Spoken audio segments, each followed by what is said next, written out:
Hi folks, I've seen a lot of videos on YouTube that are showing people's bug out bags, and I just want to offer a different sort of alternative, because a lot of people are believing that, you know, when you bug out it's going to have to be really quick, and I'm not so sure that's the case. I think you should have more than one prepared, based on whether you can actually load the car up with stuff or whether you really do just have to bug out fast. So in that respect, I want to show you my bug out bags, because I've got more than one, and in an absolute emergency this is the one that I'll be taking with me, and then I'll show you the others and the priority that I've given them and see what you think. So I just start off, that's my rucksack over there. It's a £45 rucksack, and that can carry absolutely everything that you see here. I just want to go through them and see what you think. So we are going to start off over here. We have a wind up lamp. It's actually pretty awesome because you only have to charge it for about 5 minutes, and that will give you at least an hour's worth of light.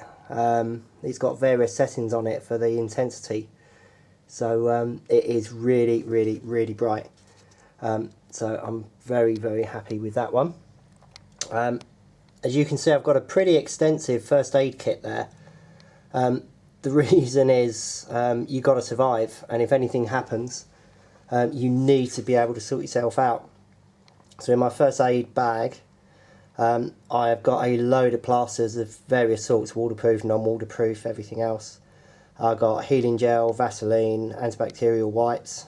I've got some very strong painkillers, including Not on the Shelf. I've got tape, anti-diarrhea tablets, bandages, gloves, ice pack, burn spray, freeze spray. Pretty much everything I need to hopefully keep me going. Here I've got a reflective cover to try and keep me warm and to keep me off the floor. Down here I've got some freezer bags. They're just amazing things to have.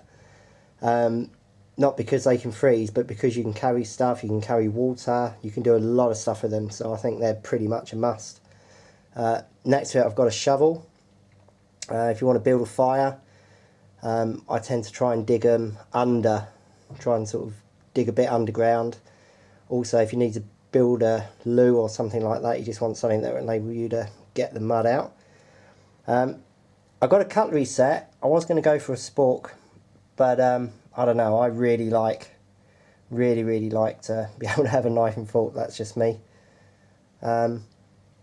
Next to that I've got a knife sharpener, pretty much a must, and I've also there got my 2 containers to cook food in.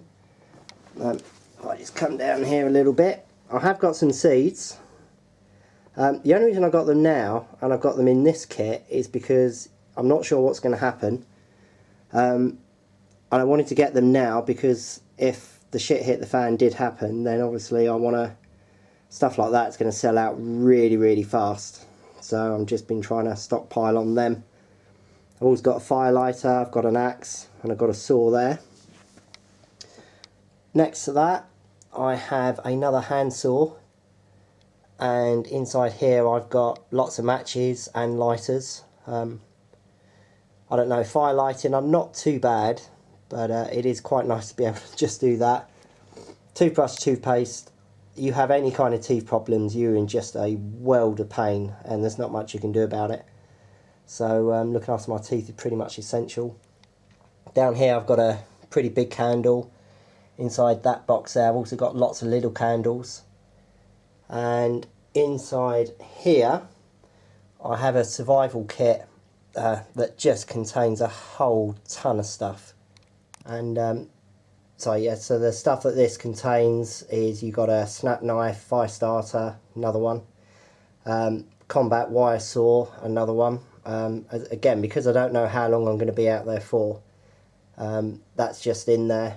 I've got a sewing kit, candle, compass, fishing kit, matches, whistle, water purification tablet, signalling mirror, pencil, safety pins, snare wire, cotton wool. That's a lot of stuff in one box, so that's pretty much a must there. I've got my water bottle and I've got a drinking cup there. Paracord. This is an interesting one because a lot of people carry a small amount, but I really think that for that you just can't scrimp or save. You've got to get the most amount you can possibly carry because the stuff is just too damn useful. I've got a poncho there, Leatherman, absolutely couldn't live without that. I've got 3 excellent books. These things are so tiny, as you can see, all 3 of them, so that's really good reading and good as a reference point. This is an interesting one, this one here, because I've not seen this anywhere else. What that is a lockpick set. And I got this, if you're in the UK, I got that from devonlocks.com. They do loads of different sizes, but the C801, which is that one there, you got 9 lockpicks in there, or 7 lockpicks, 2 tension tools. You never know in a real dire situation if you need to get inside somewhere warm. That's going to be a pretty good way of getting in there. So I have also got my knives and defensive stuff over here. I've got survival, killing, skinning, gutting, cooking, all there. Because we're in the UK, we haven't got the luxury of guns. So I've got a slingshot there, and I've got some spare ammo.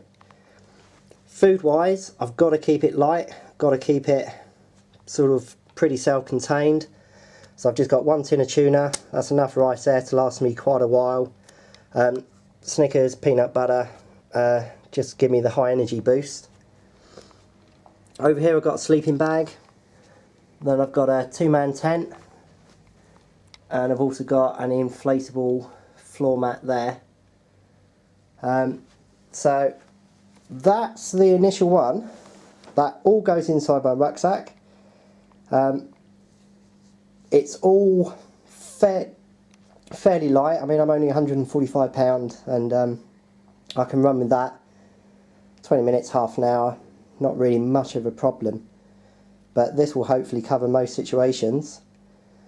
As you probably noticed at the beginning, is I do also have bow and arrows there. I will probably, if I can take that with me, because that just gives me a bit of added security. So bug out bag number 1 is this lot here. Okay, just to prove you that all went in there. There we go, £45 bag. That is well secure, everything should be waterproof.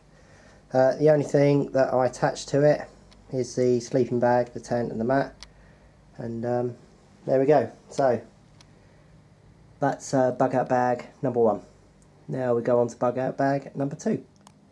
Okay, so bug out bag number 2. This is if I know that I can start loading up the car, but I may have to leave my car at some point, but I'll be closer to home, or closer to where I want to be. Then this is bug out bag number 2. And as I say, these are definitely much more nice to haves rather than essentials. So I've got some baby powder, suntan lotion, bit more food, got some shaving, insect repellent. Teeth are really important to me, so I've doubled up on that. I've doubled up on the candles. Little bit of taste of home, some tea. As you can tell, I'm a Brit. I've got some bars of soap, much bigger bag of rice. To go with the rice, I've also got some beans, and if there is anything I catch, I've also got some chili powder over there. Back to the lock picking set. I've now got a much bigger set there, and I've also got this one here, which opens tubular locks inside there. These are really easy to open, so I've got those as well. I've got a screwdriver that's got multi-head, and I've got some gloves over there, more candles. This time I've got some cooking oil, spare bottle. These lighters here are absolutely amazing. You keep them in the bag, and these bad boys just burn for ages. Really good. So I guarantee you, when you want to start a fire, it's in the conditions that normally make it impossible to start a fire. so this one will give you a real head start. In the initial bag I had some water purifiers. There's only a few, so it's not going to last very long. So that's when a very big bottle of thin bleach will come in handy, just to sterilise the water. Toilet roll, I just can't live without that. When this, if or when this does happen, oh my God, I'm going to miss them so badly. So I've also got a bit more food. You didn't see my initial one, but these will be my out and about hiking boots. Burgess Extreme, they are absolutely awesome. And because these are now an extra bag, I've also got another pair. I've got a pair of trainers to go with me. So this here makes out bug out bag number 2. Not as essential as the first ones, but definitely stuff that I'd really want to take if I could. I have one more thing. You've seen the slingshot. You've seen the bow and arrow. Also, with this set, I'll be taking a crossbow as well. That'll be going in the car for hunting, survival. So yeah, so this is bug out bag number 2. Bug out bag number 3 is coming up now. Bug out bag number 3, because we're in the UK, the winters here can be very, very cold. Last year we had snow pretty much for about 3 months.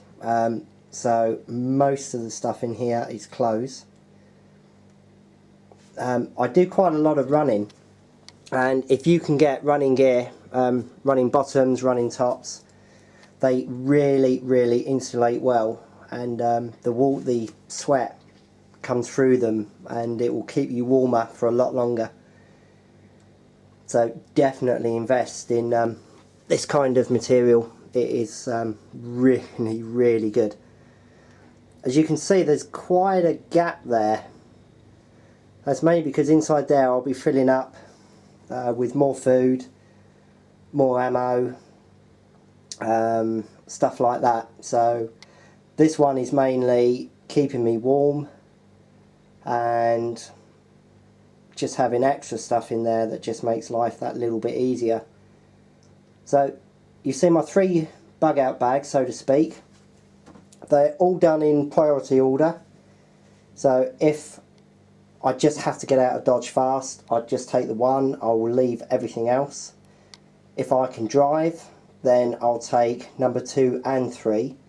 If I can't get to my destination, then everything's there for me to decide whether I just take 1, 2 or 3. So they are my bug out bags and my bug out options. Very different to everything else I've seen online. Everyone's just focusing on one. Personally, I think you should focus on more on one, because you just don't know what the situation is going to be when it hits. So I hope you've enjoyed my video.